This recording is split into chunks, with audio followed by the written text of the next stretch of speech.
Mesdames et messieurs, bonjour.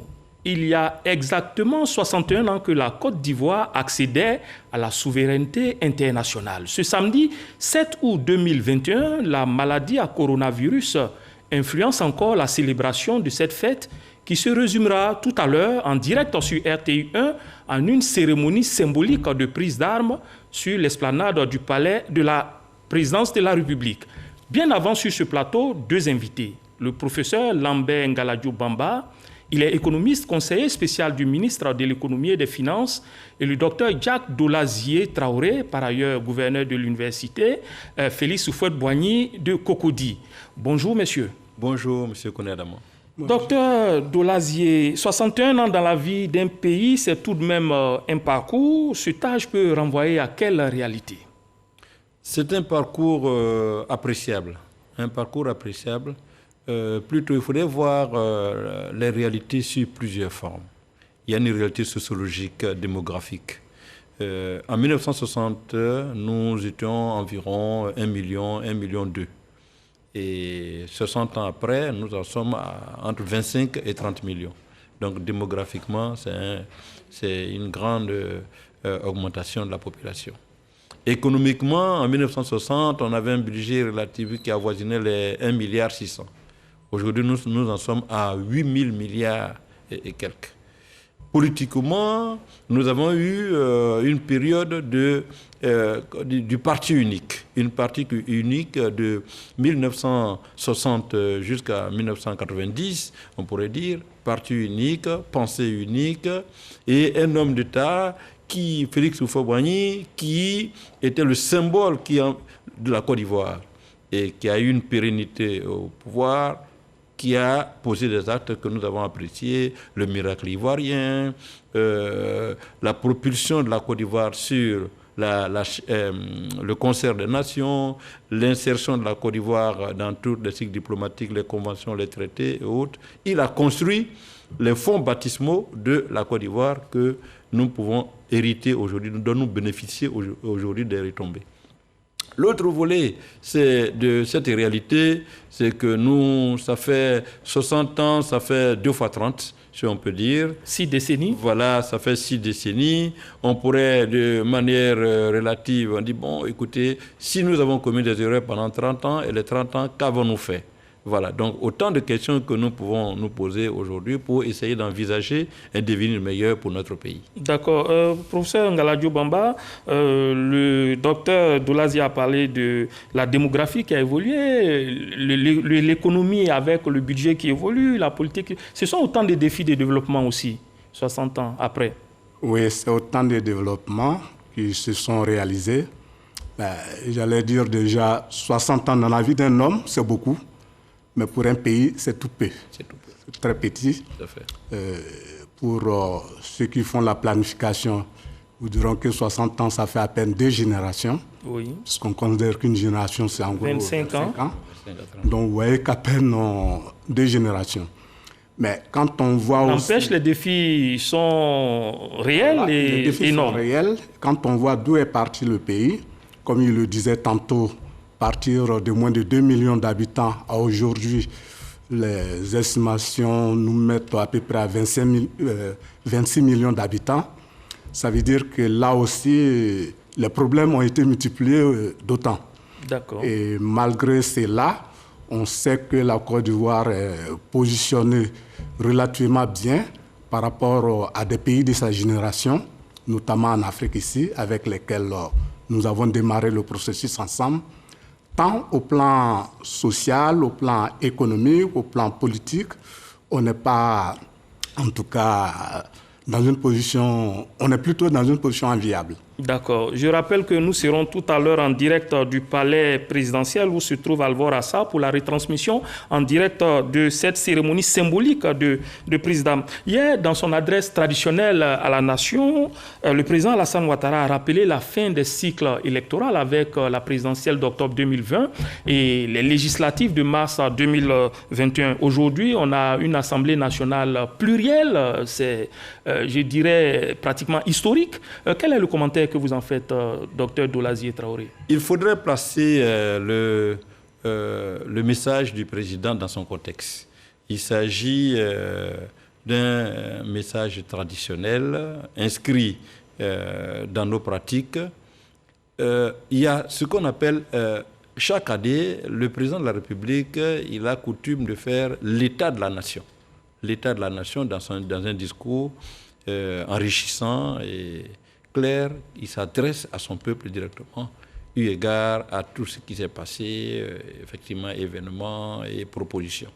C'est dans ce cadre que, dans son discours État à la nation, que le président de la République, hier, a énoncé pas mal de propositions. Mais là, vous faites allusion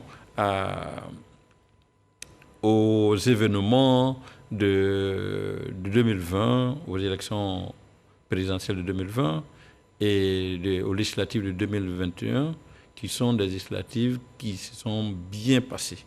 Bien passées. En ce moment, en Côte d'Ivoire, nous avons 4 groupes parlementaires, le RHDP, le PDCI, l'EDS, l'UDPCI.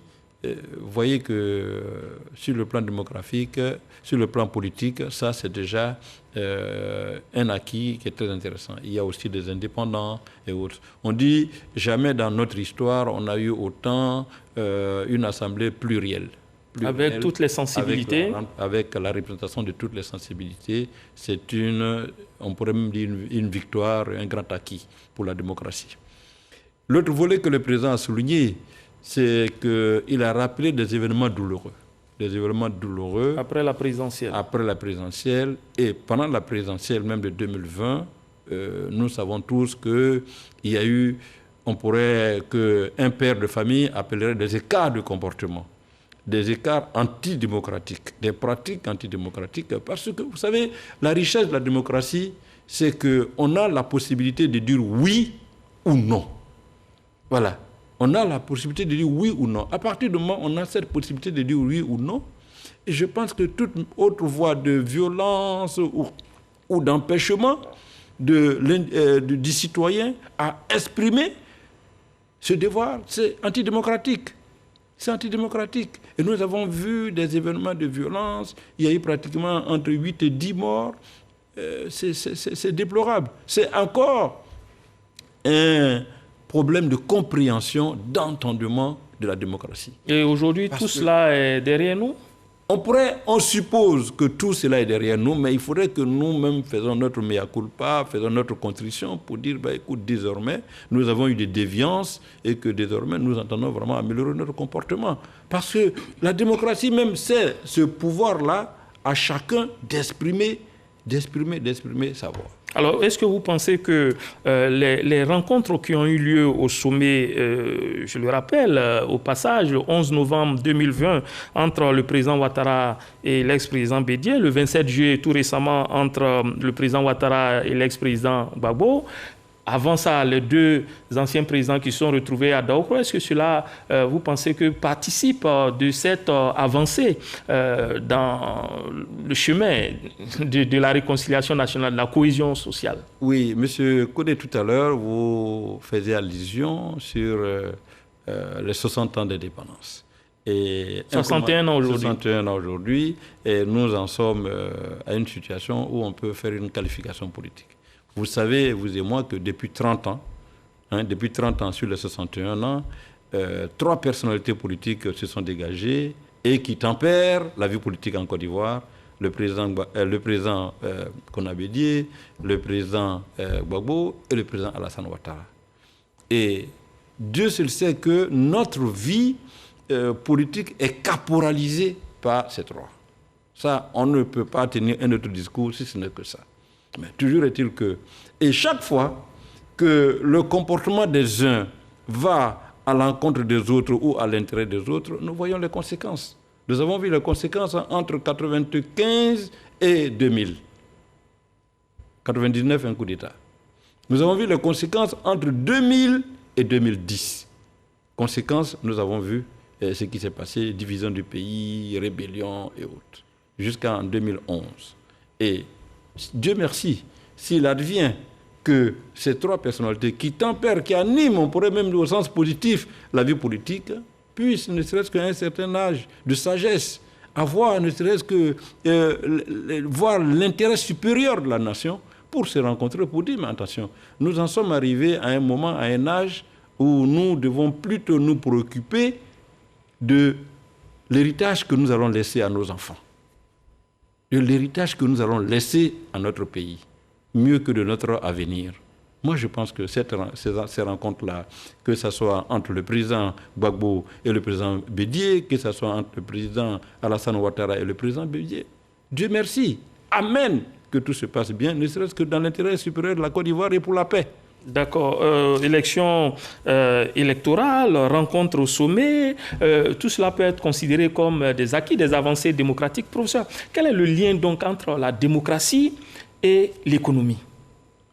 Ce lien pour l'économiste, la démocratie est un peu à pour pendant au niveau de l'économie, j'allais dire la propriété privée. Okay? Puisque vous savez que dans l'espace politique, quand on parle de démocratie, ça veut dire qu'on va mettre toutes les voix des citoyens en compte. Okay?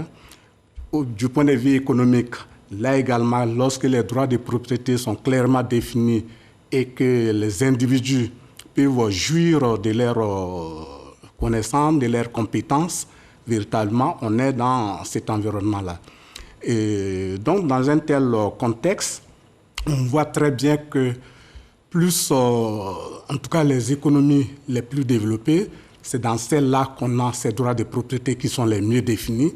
Et généralement, les régimes qui conviennent le mieux à ce type de situation-là, ce sont les régimes démocratiques. Si on regarde l'histoire même de la Côte d'Ivoire, bon, c'est vrai, on a vu une certaine expression de l'évolution de notre pays, comme il le disait tantôt, sur la période 1960 jusqu'à 1990, où on était dans un régime de parti unique, mais au sein duquel on a quand même essayé de promouvoir une certaine concurrence qui a commencé en 1980 par là. On a mis quand même de la compétition entre les différents éléments. Le marché politique s'est ouvert avec plusieurs partis politiques. Le marché politique a commencé à s'ouvrir. Et on a vu également comment l'économie ivoirienne a évolué pendant cette période-là. Plus on donnait d'espace d'expression aux gens, plus la dynamique économique était bonne. Et pendant les années 90, où on a commencé à avoir des difficultés, où il a commencé à avoir vraiment des confrontations de plus en plus violentes, aussi bien dans l'espace politique que dans l'espace social, on a vu le pays décliner. Vous imaginez que le niveau de richesse qu'on pouvait créer par individu en 1980, si on le compare à ce qui s'est passé, le même niveau, si on le compare à ce qu'on a pu relever en 2010, par exemple, en 2000, on a vu que la richesse moyenne par tête a été divisée par 2 pour la Côte d'Ivoire. Donc, vous voyez, le niveau qu'on avait atteint, on est descendu jusqu'à arriver pratiquement à la moitié de ça. Et puis, après les élections de 2010, la situation a commencé à s'apaiser. Progressivement, on a vu qu'en 2010 et 2020, le niveau a été multiplié par 2. Plus que par 2, de telle sorte qu'aujourd'hui, on est pratiquement... La démocratie influence donc la démocratie le développement économique. Fortement le développement économique. Et l'avantage qu'on attend essentiellement de la démocratie, c'est qu'elle soit le lieu d'expression des idées, le lieu d'expression des programmes de ceux qui veulent nous gouverner, et que cette confrontation-là permet de faire les meilleurs choix possibles en matière de politique économique, en matière de politique sociale, en matière de gouvernance, pour permettre au pays d'évoluer convenablement, le mieux que possible. D'accord. Il y a aussi le budget qui est voté par l'Assemblée nationale, qui est la représentation nationale. Oui. Également, oui, ce budget va être influencé par cette représentation nationale. Mais dans tous les cas, à partir du moment où, à un moment donné, surtout grandes échéances, lorsque vous avez élu un gouvernement, pendant la campagne, il vous présente son programme. Tout à fait. Et ce programme-là, lorsque vous avez élu cette personne qui a un programme, ça veut dire que normalement, vous êtes disposé à lui donner les moyens de la réalisation de ce programme-là. Et cela va se traduire à travers les différents budgets qu'il présentera durant tout son mandat. C'est pourquoi d'ailleurs, il est souvent conseillé, on voit que c'est ce qui se passe la plupart du temps. Celui qui a le pouvoir, généralement, c'est lui qui a également la majorité à l'Assemblée nationale, ce qui permet de lui accorder le budget pour que régulièrement il exécute ce qu'il a prévu de faire. Docteur Dolazier, un mot sur ce lien entre la démocratie et le développement économique. Oui, c'est un lien très fort. C'est un lien très fort. À l'origine, la démocratie, la vocation de la démocratie, c'est de pallier à la construction d'une société de paix. D'une société de paix, une société d'épanouissement, une société de développement. Parce que rien ne peut se faire dans le conflit. Rien ne peut se faire dans la guerre. Donc la démocratie est venue comme valeur pour instaurer ça, pour inscrire ça dans les mapes, que désormais, il faudrait que tout le monde opte pour la vocation de construire une société paisible, mais dans une émulation d'esprit. Voilà, ne pas confondre émulation d'esprit et guerre. Ah non, guerre c'est antidémocratique. Affrontement, c'est antidémocratique. L'émulation d'esprit permet à chaque sensibilité de s'exprimer, mais dans les limites de la loi. Voilà. Donc, si nous avons cet entendement de la démocratie, les vieilles nations nous l'ont enseigné, on continue à l'enseigner dans les universités. Nous sommes encore dans ce processus de la conception de notre démocratie. Si c'est cela, Dieu merci. Maintenant, sur le plan économique, voyez que l'économie, c'est le socle du développement. C'est à travers l'économie, la santé, la croissance, le bon fonctionnement de l'économie qu'il y a le bien-être, qu'on peut construire le bien-être. Alors, quel bien-être on peut construire dans le désordre? Quel bien-être on peut construire dans la guerre? Quel bien-être on peut construire dans le conflit permanent? Jamais. Donc l'économie, c'est le moteur même de la démocratie. Une bonne économie, vous voyez que toutes les confrontations, toutes les crises qu'on peut vraiment analyser par-ci, par-là, c'est quoi? C'est qu'il y a un problème. Il y a un problème social, il y a un problème dans la société. Et ce sont, généralement, quand on regarde bien, ce sont les problèmes économiques qui sont à la base de la réaction des gens. Donc l'économie, c'est le moteur de la démocratie. On a vu que, prenons des pays développés, ce sont des exemples pour nous dire, à partir du moment où l'économie marche bien, la démocratie fonctionne bien. La démocratie a les armes institutionnelles pour bien fonctionner. La démocratie se conceptualise et s'ancre dans les esprits des populations. Mais ventre affamé n'a point d'oreille. D'accord, on va rester dans le domaine économique toujours, mais à une échelle beaucoup plus réduite, au niveau même de la population qui vit tout ce qui se conçoit au sommet. En termes d'appréciation, c'est le coût de la vie. Hier, le président de la République en a fait mention avec cette cherté qui est induite par la maladie à coronavirus. Il ne s'est pas arrêté au constat. Il a évoqué les dispositions qui ont été prises par le gouvernement pour y faire face. Comment expliquez-vous techniquement et simplement cette flambée des prix, professeur Ngaladjo Bamba?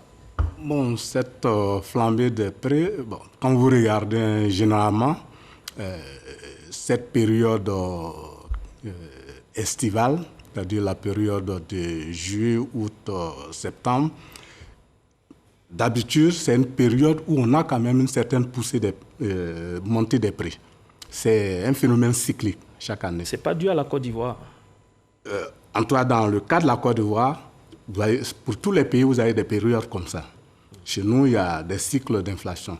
Mais pour cette année, ce qui a été plus compliqué, c'est que ça s'est combiné avec les difficultés d'approvisionnement en électricité qu'on a constatées. Et ces difficultés d'approvisionnement en électricité, avec les coupures, ont créé des tensions sur certains produits, et grands produits. Bon, puisque les entreprises étaient rationnées, ça a mené à produire des quantités moindres. Et puis vous avez des filières telles que importantes, comme le ciment, etc. Dès qu'il a commencé à avoir un déséquilibre entre la demande et ce que les gens arrivaient à produire, les prix ont commencé à monter. Et les commerçants, généralement, dès qu'il y a ça, dès que les prix commencent à monter dans un secteur, les autres veulent également en profiter de la même dynamique pour augmenter leurs prix. Donc, les prix commencent progressivement à monter dans tous les secteurs. Sinon, d'habitude, à cette période-là, on connaît bien, c'est la période des ruptures. On sait que très souvent, la banane, elle manque généralement partout, sur les grands marchés comme celui d'Abidjan, généralement à cette période. Donc, tous ces phénomènes-là se sont combinés. Et puis ensuite, à côté de ça, avec le coronavirus, ce qui s'est passé, c'est que l'approvisionnement de bon nombre d'entreprises également, les chaînes d'approvisionnement au niveau mondial ont été fortement perturbées. Vous savez, on a besoin de certaines matières premières qui sont produites en Chine. Même les entreprises européennes le connaissent. La Chine, compte tenu des moments de confinement, les productions étaient arrêtées à certains moments. Le temps de livrer toutes les commandes, et que nous qui avons des petites commandes par rapport à ceux qui ont des grosses commandes, les arrivées sont de plus en plus difficiles. Donc tous ces phénomènes se sont combinés et on s'est retrouvé avec cette flambée de prix. Et pour les populations, le commun et le citoyen lambda, c'est généralement sur les produits alimentaires, les produits de première nécessité, qu'on sent plus les effets. Et si ça s'est combiné avec cette période-là chez nous, on va forcément le voir. Mais je pense que la situation est en train de se normaliser. D'accord, nous allons y revenir certainement avec le professeur Dolazi en tant que consommateur, mais nous avons déjà le signal du palais présidentiel où se trouve Alvor Assa pour la retransmission en direct de la cérémonie de prise d'armes à l'occasion de ce 7 août 2021.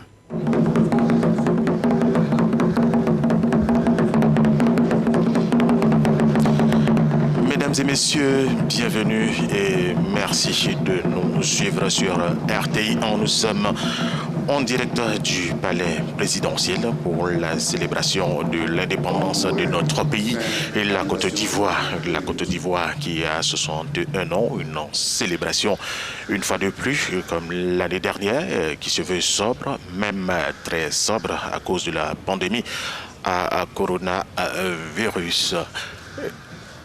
Le chef d'état-major général des armées, le général de corps d'armée, Lassina Doumbia, est arrivé. Il y a de cela quelques minutes. Dans quelques minutes également, nous allons assister à l'arrivée du Premier ministre, Patrick Hachi. On peut le dire, il y a 61 ans, le père de la nation ivoirienne proclamait l'indépendance de la Côte d'Ivoire, Félix Houphouët-Boigny, qui, en 1986, à l'occasion du colloque international de Yamoussoukro, témoignait de ses échanges avec le général de Gaulle lors de l'indépendance. Il lui a dit ceci, et je cite, qu'il était prêt à sacrifier ses intérêts personnels, mais jamais les intérêts de son pays, quel qu'en soit le prix. Et il a dit au général de Gaulle que la Côte d'Ivoire prenait son indépendance le 7 août 1960. Le général de Gaulle a accepté sa proposition. Il a même encouragé l'indépendance de la Côte d'Ivoire, a donc été proclamée le 7 août 1960. La cérémonie de jour se tient, la cérémonie officielle se tient au palais présidentiel en présence de quelques personnalités invitées qui ont effectué le déplacement en attendant l'arrivée du Premier ministre, chef du gouvernement ivoirien, Patrick Hachi. On a donc le Premier ministre, Patrick Hachi. Voilà, son cortège certainement sera là dans quelques instants. Nous avons également assisté à l'arrivée du président de l'Assemblée nationale, Amadou Soumaoro, le président du Sénat, le président du Conseil constitutionnel, la ministre des Affaires étrangères et de l'intégration africaine de la diaspora, Mme Gandia Kamara, du ministre de l'Agriculture et du Développement rural. Voilà, vous voyez là, le Premier ministre ministre Patrick Hachi, chef du gouvernement ivoirien, qui vient d'effectuer son arrivée. Il est accueilli par le chef d'état-major général des armées, le général de corps d'armée Rachid Toubia. Le premier ministre Patrick Hachi va représenter le président de la République, Alassane Ouattara, chef suprême des armées. Les troupes d'honneur sont déjà là. Nous avons une section de l'EFA, une section de la musique des armées, des FACI, la musique que vous entendez là. Il y a la gendarmerie, le premier BCP, les sapeurs-pompiers militaires, la garde républicaine, la police représentée par la BAE, les douanes ivoiriennes et les agents des eaux et forêts. Le premier ministre Patrick Hachi qui présente ses civilités aux personnalités qui ont effectué le déplacement. Voilà, cérémonie très sobre à cause de la pandémie à coronavirus. Je vous le disais il y a quelques instants, quelques personnalités qui ont effectué le déplacement. Le ministre de l'Agriculture, Kobena Kwasi Djoumani, le directeur du cabinet du président de la République, le secrétaire général de la présidence de la République, le ministre du président de la République chargé des relations avec les institutions, Gilbert Kafadakone, que vous avez vu il y a quelques instants sur votre petit écran. Voilà. Les honneurs rendus au Premier ministre par les chefs militaires. Il a juste à ses côtés le général de corps d'armée, chef d'état-major général des armées, Lassina Toubia. Vous avez vu également le commandant supérieur de la gendarmerie nationale, le général de corps d'armée Apalo Touré Alexandre, l'administrateur général, le directeur général de la police nationale, Youssouf Kouyaté, et le chef d'état-major particulier du président de la République, Alassane Ouattara.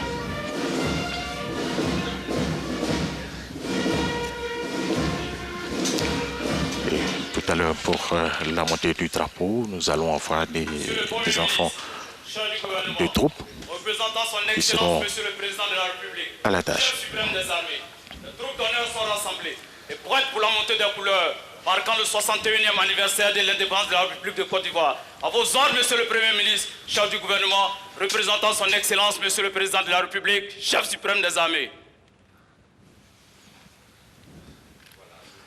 Monsieur le Premier ministre, chef du gouvernement, représentant son Excellence, Monsieur le Président de la République, chef suprême des armées, l'édition 2021 de la fête nationale a pour thème solidaire pour une Côte d'Ivoire sécurisée et prospère.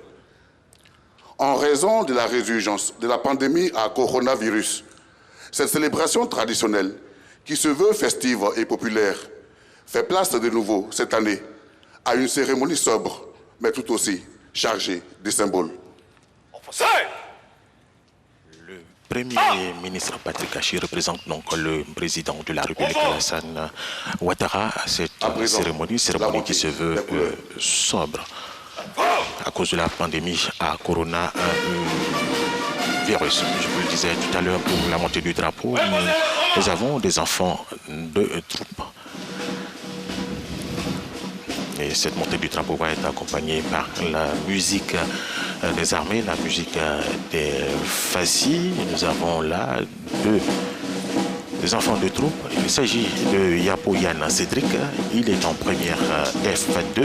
Il a obtenu 13,25 de moyenne. Il est deuxième de sa classe. Elle passe en terminale F2. Bravo, messieurs. Et mademoiselle, voilà, on va cadencer vers le mât. Ils avancent. Et mademoiselle Kaoua Manuela en première A. Elle a obtenu 14,45 de moyenne. Elle passe donc en terminale A, grandement littéraire en puissance.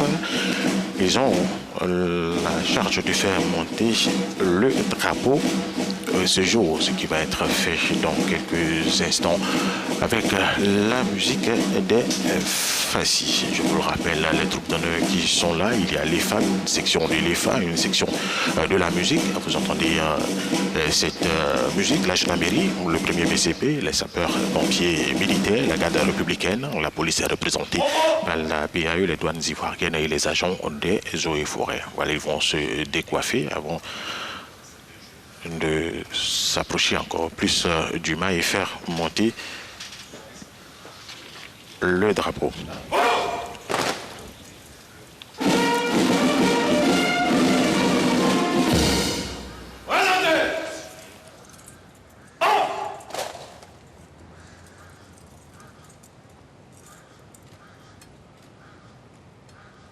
Voilà, la coiffure à retirer. Il s'approche du mât. Yapouyan Cédric et mademoiselle Kawa Manuela, deux enfants de troupe, qui ont en charge de faire monter le drapeau. Ils vont s'assurer que le drapeau va atteindre le sommet du mât. Et cela avant l'exécution intégrale de l'hymne national. Je vous le rappelle, le Premier ministre Patrick Hachi représente cette cérémonie. Le président de la République, Alassane Ouattara.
Voilà, le drapeau a atteint le sommet du mât avant l'exécution intégrale de l'hymne national. Bravo aux enfants des troupes, Yann Cédric et mademoiselle Kawa Manuela. Voilà, nous sommes à la célébration des 61 ans de la Côte d'Ivoire. Cérémonie qui se veut sobre à cause de la pandémie à coronavirus. Mesdames et messieurs, vous comprenez que le virus est encore actif dans notre pays et le président de la République, Alassane Ouattara, qui ne voudrait pas que le virus se propage encore plus, et lui-même au devant du combat, il invite les Ivoiriens à se faire vacciner, à se protéger contre cette pandémie en portant le vax et en se lavant régulièrement les mains avec du savon ou se désinfecter régulièrement aussi les mains avec du gel.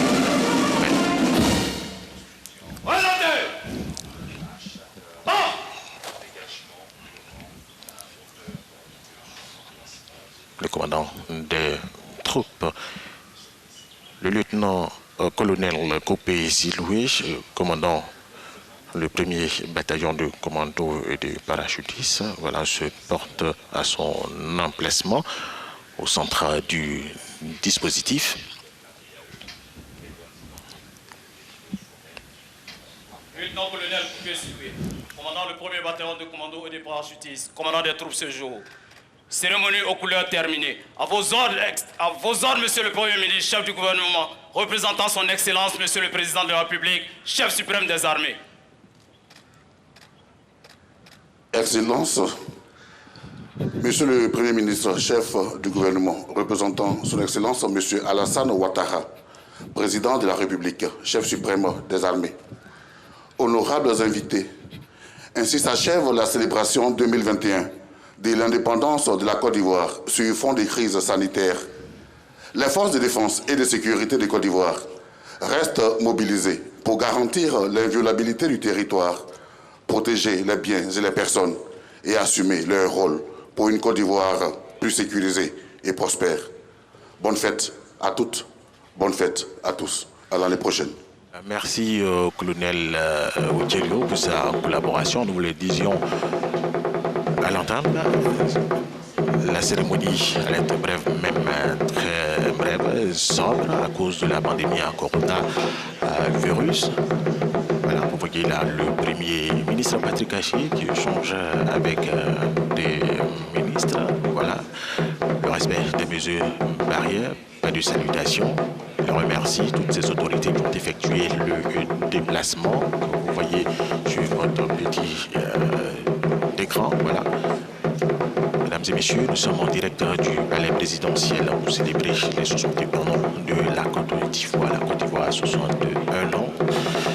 Cela devrait être célébré de façon festive, mais pour la circonstance, pour des mesures, situation sanitaire oblige, la pandémie à coronavirus, c'est une cérémonie très sobre, très brève. Juste pour dire que la Côte d'Ivoire est là, elle est bien là, avec le président de la République, Alassane Ouattara.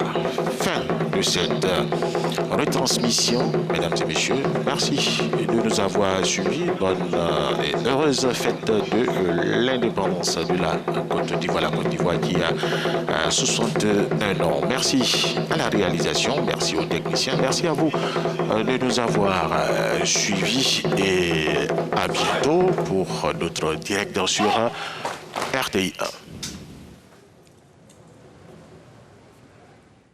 Merci Alvor Assa. Vous venez de suivre, chers téléspectateurs, donc la retransmission en direct de cette cérémonie symbolique de prise d'armes au palais présidentiel au plateau. Nous étions sur ce plateau à parler du coût de la vie. On a vu la cérémonie sobre qui vient de se dérouler. Professeur Ngaladio Bamba, quel est le commentaire que vous faites de ce que nous venons de voir? C'est une cérémonie sobre.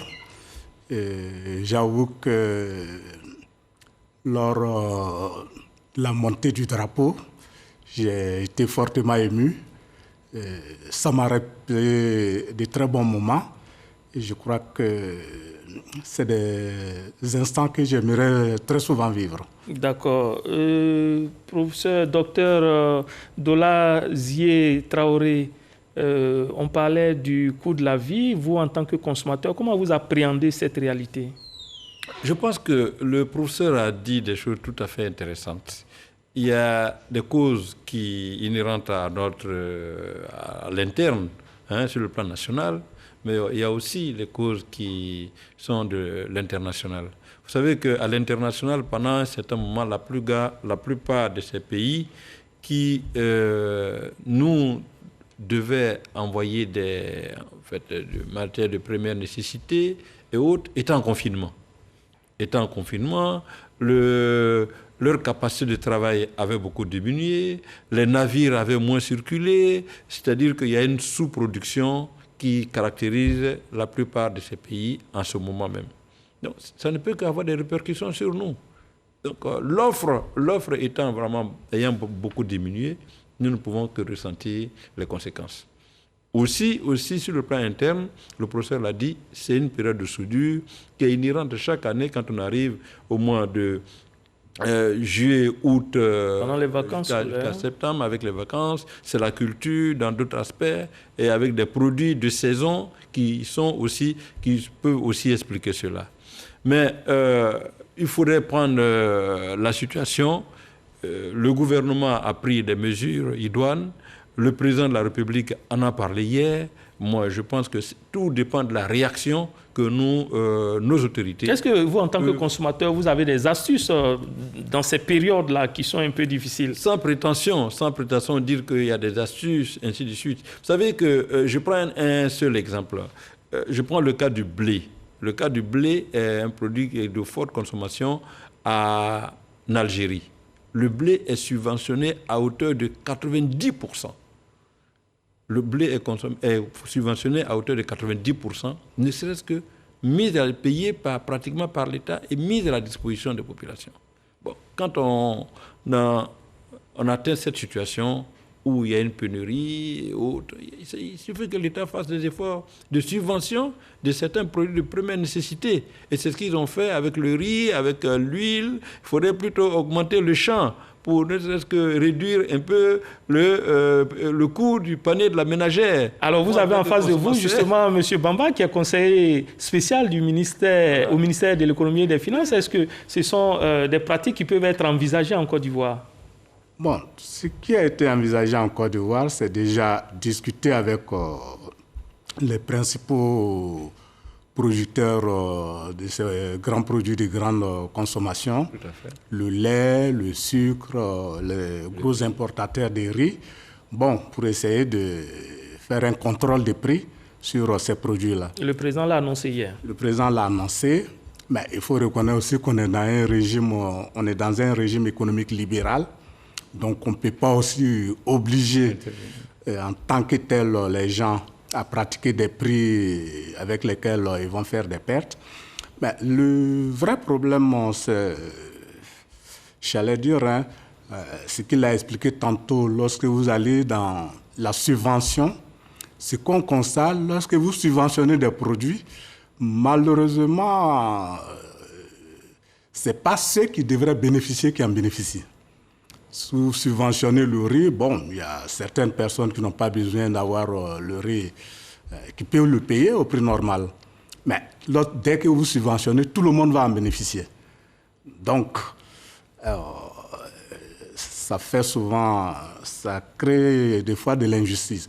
C'est vrai, dans le cas du riz, bon, on a plusieurs catégories de riz, ce qu'on appelle le riz de grande consommation, généralement qu'on appelle ici Denkacha. Bon, son prix est suffisamment plafonné. Je pense que dans ce cas-là, ça permet tant soit peu de résoudre la situation avec le contrôle sur le prix des autres grands produits de grande consommation. Donc, toutes ces mesures mises l'une dans l'autre, ça permet d'améliorer la situation. Mais c'est vicieux, hein, comme j'allais le dire. Nous avons des gens qui produisent du riz ici. Alors, plus on plafonne, on incite moins nos propres agriculteurs à produire du riz.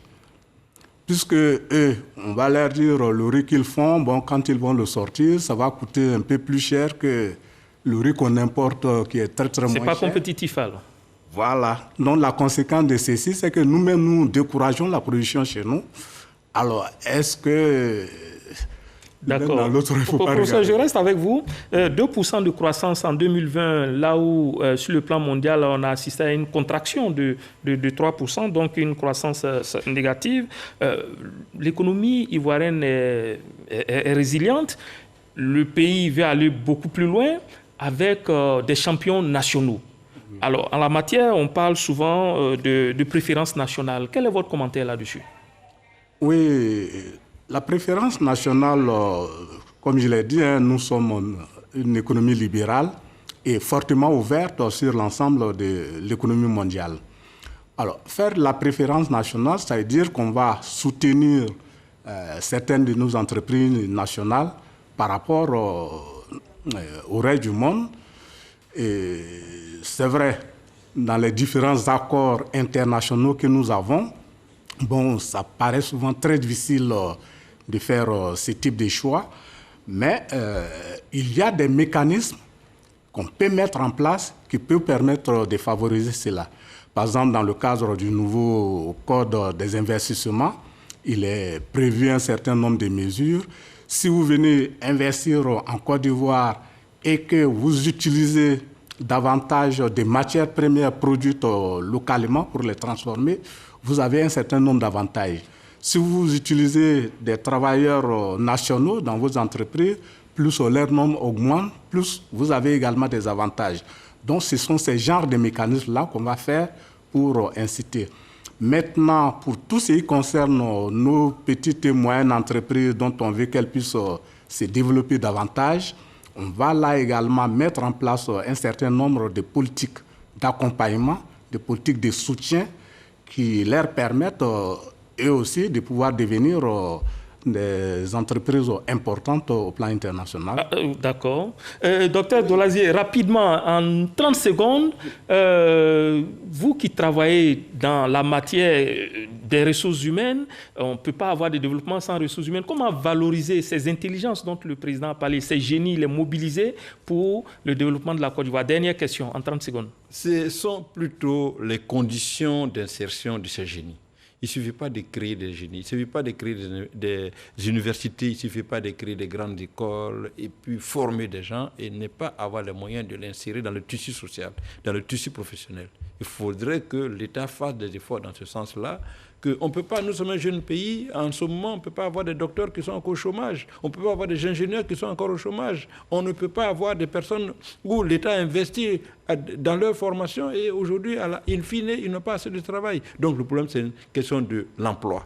Il faudrait qu'on ait les moyens de créer beaucoup d'emplois et insérer ces personnes que nous avons formées, que l'État a formées à coût de grands budgets, pour leur permettre d'exercer leur intelligence, leur intelligibilité et mettre à leur disposition leur force pour la nation. Mais il ne suffit pas de les former et puis à un certain moment, et puis il y a une période de silence. Non. Il faut créer les cadres de formation, certes, mais aussi des cadres d'insertion, d'exercice de leur profession. Merci.